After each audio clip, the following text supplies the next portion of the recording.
Well, welcome back, folks. Today's episode is going to be a little bit different than what I've been shooting recently. As many of you that have been following me are probably aware, I've been working on getting the bodywork organized so I can go ahead and get on with the final paint so that we can put a bow on this project. And as I was organizing some of these bits and pieces in the background, I thought there might be some interest for some of you to see some of the components that I haven't really already talked about. So we're not going to be talking about the gas tank and the fenders that we've already gone through in some detail, but we're going to be talking about some of the other items associated with the bodywork in finishing up the project. So let's go ahead and get on. I thought I'd show you two brackets that I picked up for the SL125 project that were not on the bike when I got it. I discovered I needed these during the course of the restoration, so I went out and found both of these from two separate suppliers on eBay. They're a little hard to find, actually, a little rare, especially the one on the left. This is the clutch, for the clutch cable, and it mounts to one of the bolts, mounts something like that on the right side of the frame of the bike. Mounts to one of the engine motor mount bolts, and then the clutch cable comes down through here and then connects down in here to the arm that protrudes from the engine case to activate the clutch. And I had to look around a little bit to find both of these, but I did eventually track them down. This one is used on the left side of the bike and is intended to clamp the alternator wire. That is the wire that comes up from the stator assembly and winds up around to the up near the battery. And it clamps, again, goes over a motor mount bolt. You can see right there the impressions from the bolt head, or not head, I'm not sure which it is right off the top without looking at the bike. But nonetheless, it's designed to go over the alternator wire or something like that and just hold it out of the way and secure against the frame. And this little protrusion here just fits around the curvature of the frame and locates it so it doesn't turn like this. Both of these are made of steel. You can see there from the magnet. And what I'm going to do now is strip the original zinc off, the zinc plating off, and replate them to brighten them up a little bit. Now, frankly, neither one of them are in very bad shape. I mean, they're not terribly rusty, and they could be reasonably polished to look pretty good, especially this one, the alternator wire clamp. That could be made to look, I think, pretty nice just as is. The clutch cable clamp or mount is a little rougher shape. You can see some of the zinc or the plating has started to wear off, and though you could probably polish that up, actually it fits like this. This open section is facing out on the bike, to be honest with you, so it mounts like that on the bike. It can be polished, but you're going to end up down to bare steel. And then, of course, corrosion or rust could set in, and tarnishing. So what I'm going to do is strip both of these of the original plating, zinc plating, using an acid bath, and then I'll clean them really well, and then I will replate them both with zinc and throw them in my tumbler and polish them up, and we'll show you what they look like on the other side of all that when I got that all done. Just to reiterate, I stripped the original zinc plating off of these two parts and then plated them with zinc and then threw them in my polisher tumbler for a couple of days. This on the left side is the little bracket that the clutch cable passes through. This mounts to the motor mount on the lower right side of the engine. And then this little bracket here, this little clip, just retains the harness coming up from the stator assembly. Just kind of holds it out of the way. This goes on the left side of the bike. Excuse me. And I think they came out pretty good. They're not perfect, but they're a lot better than what they were to begin with. You might notice this little hole right here in the clutch bracket. That aligns with a little protrusion that's formed into the frame of the bike itself, and I believe that's intended for alignment to allow for this kind of alignment so that when you bolt it in, that protrusion comes through that hole right there, and make sure that the angle right here that this fits at, where the clutch cable comes in, is correct. Same thing for this little bent over tab here. In a sense, that fits over the edge of the frame, and again assures alignment and keeps this from twisting on the bike. So those are done, ready to be installed. And while I was running the polisher, I also threw in this points cover. I don't know if I've talked about this before. This is not the original on this bike. When I got the bike, it didn't have a points cover. So this was a used one that I got out of Canada. And it was a little rough when I got it. It had some surface scratches and typical wear and battle damage.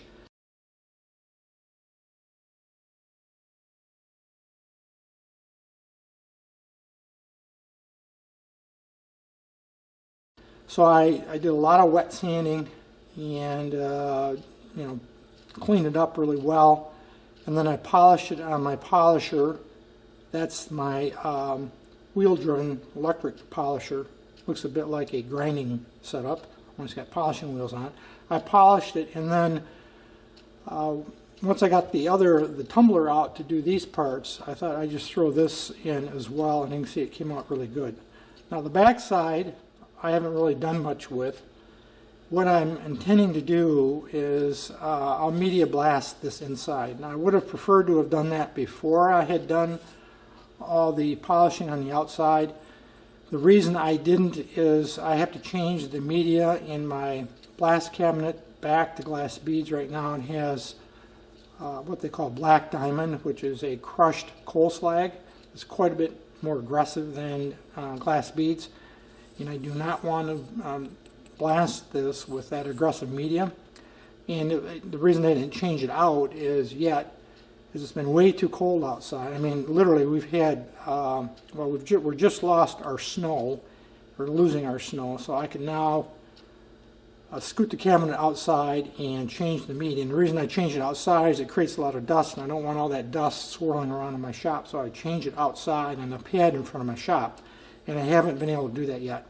What I will do when I get around to changing the media out, I will mask this off really well, so that no media gets underneath it, and then hold it like this and just blast this inside. It'll be fine. It won't even affect the outside. But you'll notice the 125 embossed in here. These covers are very, very, very common. They're used across all kinds of models of Honda, but not all of them had this embossing in it like you see here. That was original to the SL125. I don't know if it was used in other 125 models, but I know the SL, at least the 1971 SL125, used this same cover. So this is the correct part for this model bike. But I think it looks really good. I think it came out really fine. Probably better than original. So the next time you see these three parts, they will be mounted on the bike. I thought I'd share with you the finished points cover. I know I've talked about this before, but recently we've had very nice weather here. We are now getting into spring. All the snow's gone except for piles where it's been plowed, and even many of those are already gone. Last 2 or 3 days it's been mid-60s Fahrenheit, 17, 18 degrees Celsius, so it's improved considerably in terms of the weather. So I was able to get outside, take my blast cabinet out, and change the media over from black diamond or crushed coal slag to glass beads. So I did blast this inside here. As you can see, I did mask around the edge here and protected the face of this really well. Used the glass beads. In fact, you can see where a little bit of the masking peeled back. And I cleaned this all up, as you can see, and then I threw it in the tumbler overnight just to kind of clean everything back up again, and this part is now ready to go on the bike. One of the things I should have mentioned in the introduction is that not all of these video segments that I'm going to stitch together to make this video were shot at the same time. So you might see a little break in continuity in terms of setting and backgrounds and that kind of thing, because these were shot over time. First thing we're going to talk about is the body side covers for this project. Now this project did not have these side covers when I got it. Long lost to history. So I had to look at coming up with alternatives, and of course the most obvious is to go out there and look for good used items. These are plastic, by the way. Originally they were plastic, and I wanted to replace them with plastic units because that's what was original. And of course you can go out on eBay and you can find these. I believe these are used, to my best of my knowledge, in both the SL100 and SL125. And you can find them out on eBay. They're pretty common. Price range is all over the map, as you would expect, all the way from damaged, well-used, very tired pieces for minimal money, all the way up to very nice, almost pristine used units with a price accordingly. The concern I have with buying used, and that is a viable option if that is your only option, of course, and I would have pursued that if I couldn't have found reproduction items. So these are reproductions. These are plastic. These are new pieces. These came from Marbles Motors. I've talked about them before. And they claim that they are exact reproductions of the originals. I have no reason to doubt that. They're a little bit expensive, frankly. I think these were, don't hold me to it, but I think they're around $75 each piece. So for the pair, it's $150, which admittedly is up there. But the reason I went this route is, number one, I have found in the past with plastic that it doesn't always age very well. I'm guessing these are probably an ABS plastic. I didn't test them to find out. There are ways you can do that. I've talked about that in previous videos. But plastic, especially 50-year-old plastic, it tends to get brittle with age and crack, in my experience. And I just didn't want to take a chance on spending, say, 30, 40, 50 US dollars for a used side cover, and that probably is what about I would spend, and find out I have to repair it because it's got cracks, or there's tabs missing, or are cracked. So I just bit the bullet and ordered these replacement reproductions from Marbles that, again, are claimed to be exact duplicates of the originals. Now I did fit these on the bike just to make sure, on the frame of the motorcycle, and they do fit. They snap in just as they're supposed to. So I'm quite pleased with them, even though I had to kind of grit my teeth when I spent the money on them.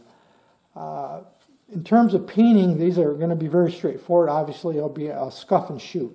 You'll scuff them, rough them up, clean them up, and then go ahead and paint them. So there's really no preparation that will have to go into these parts.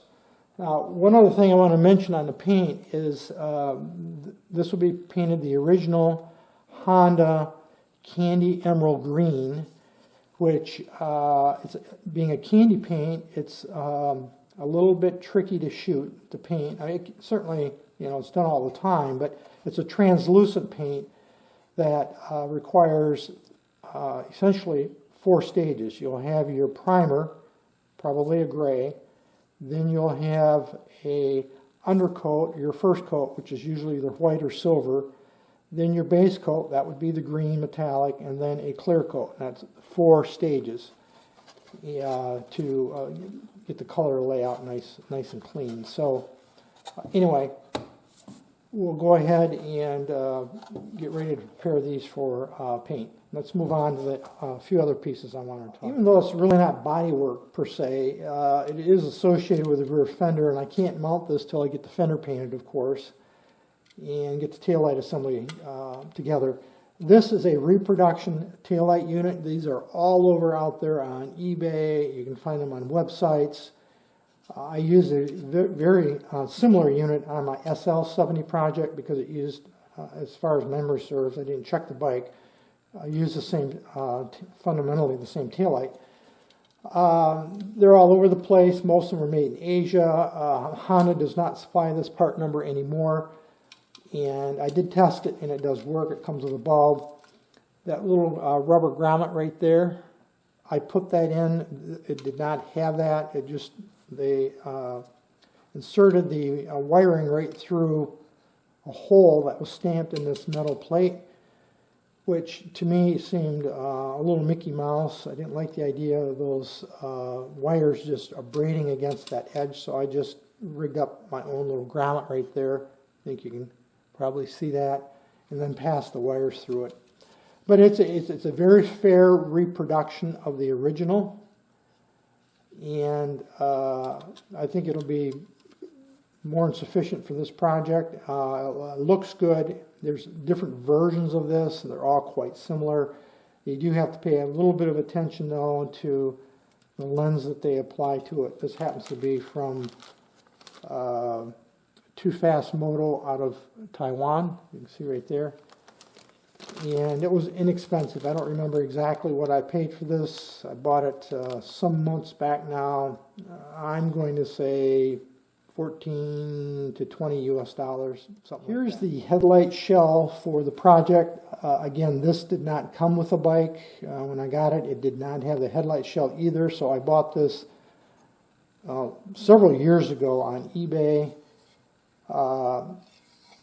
intending to use it eventually, of course, for the project. And you can see the original emerald, candy emerald green color. That will be, of course, duplicated. And it's in very good condition. A little wear mark right there where the paint's abraded off. These bolts did come with it, though I don't think they're original. In fact, I know they're not original. That's not an original Honda bolt there or there. So someone put those in many years ago. But it's in very solid condition, and all that needs to be is cleaned up. I don't think there's any dents or damage to it that I can find. So outside of being cleaned up and scuffed up and prepared for paint, I think that part is about ready to go. Since I didn't get a headlight with the bike, I didn't get any of the other parts, such as the headlight ring right here. This is the chrome bezel that fits, over the opening, something like that. And then, of course, the headlight itself. All those pieces were missing. You can still buy this from Honda, believe it or not. In fact, I did. This is a new, currently available Honda part. You can see it right there. All ready to go. And the headlight itself, this is a 6-volt headlight. Brand new from Honda, and the colors here do match the wiring harness on the bike. And again, this is made by Stanley. I don't know if you can see that right there. It's a Japanese company. It's not European or North American. They're Japanese. Original OEM supplier to almost all the big Japanese manufacturers in terms of lighting, bulbs, headlights, those kind of things. I think they even originally might have done the taillight. I'm not sure. I did test this and it does work, but this, again, is readily available brand new today from Honda. These pieces are expensive. You can buy these used on eBay and other places. They're quite readily available. The ring, the chrome ring, this is chrome. The condition varies widely. Sometimes they're scuffed up. Sometimes they got tweaks and dents and damage to them. And the headlight, of course, you can buy NOS, you can buy new, and you can buy used on eBay. But I decided I bought both of these at the same time, by the way, through Partzilla. Just bought them all at once and was done with it. Again, these are a little bit expensive. I think the headlight was around, again, it's been a couple of months, but I'm going to say around $35, $40 US. And the ring was not terribly expensive, but I'm going to say it was in the same ballpark as the headlight, as best I can recall. So the hardware that goes with mounting this whole assembly together in the shell, I do have also. I already have that in my inventory, so when the time comes, after the headlight's been painted, the headlight shell's been painted, I have all the hardware ready to mount all these pieces into the shell and mount the shell on the bike. and then finish up the wiring. And we'll talk about the wiring and some other items associated with the bike in another video. And of course, the taillight that I talked about a few minutes ago, I also have all the mounting hardware for that as well. So speaking of the taillight mount, here is the plate and light mount assembly. This is original to the bike. It did come with the project.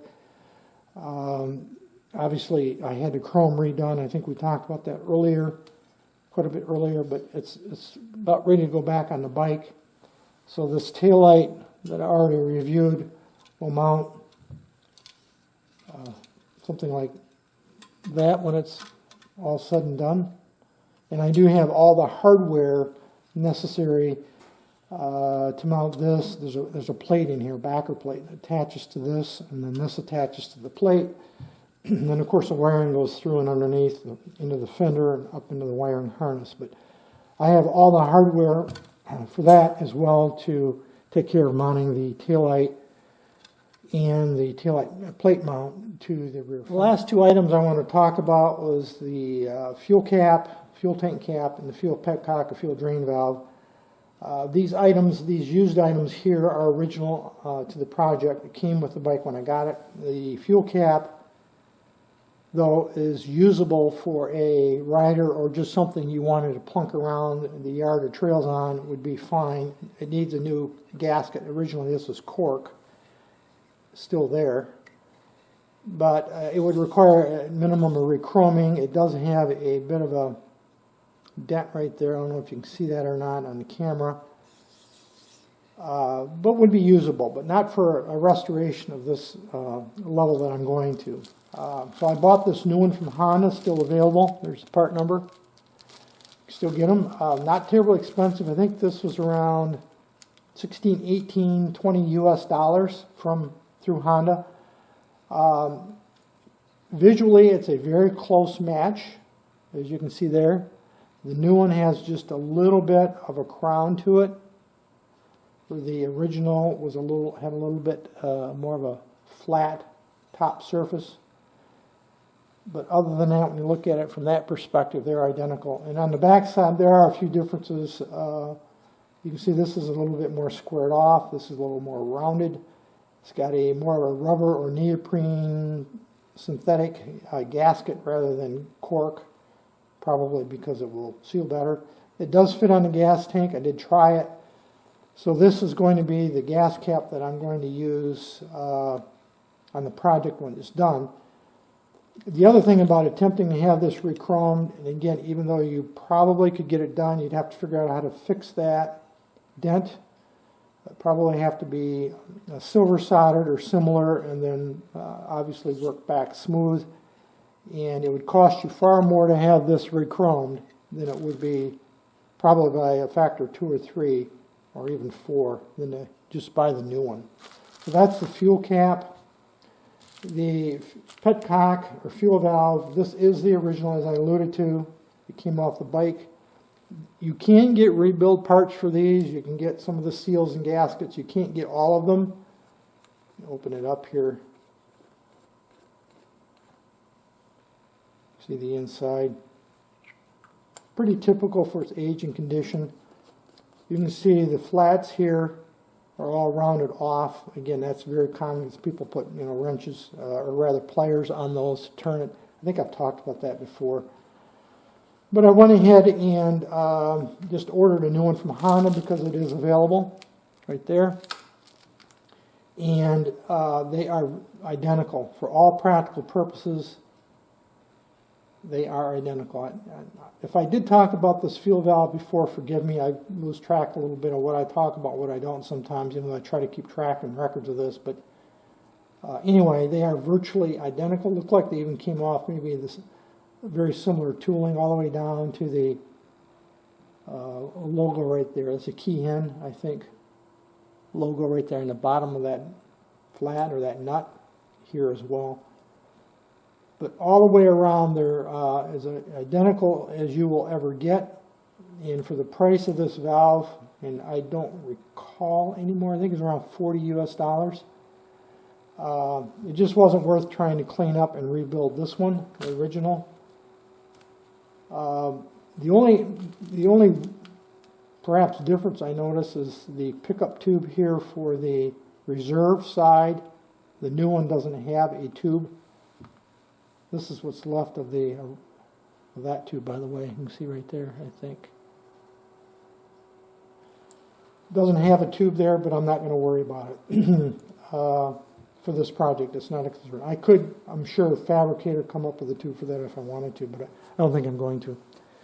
So those are a few of the items I've been working on in the background. They're all, you know, these pieces are ready to go. The new ones when I get the tank painted and finish up with the body work. Just a matter of bolt on at that point.